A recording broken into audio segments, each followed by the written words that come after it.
This is Khandun from Kanen Coffee. Today we're going to test this beautiful Jura impressa espresso machine.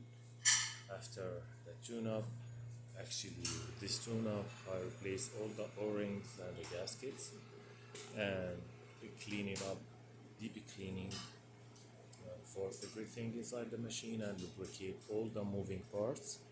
So let's go ahead and test it and make an espresso shot. Yeah, and also like a cleaning cycle with a descaling for this machine.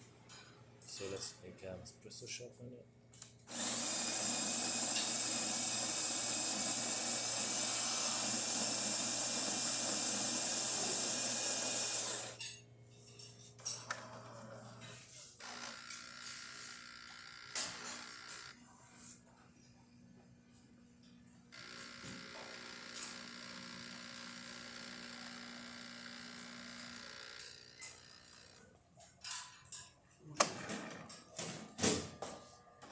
Yeah, it's really beautiful.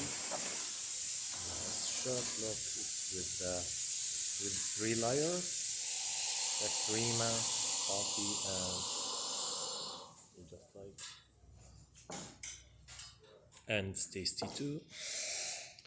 So let's test the hot water.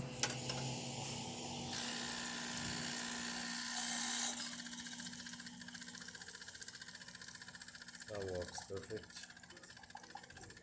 So all the functions in this machine works perfect. Thank you for watching.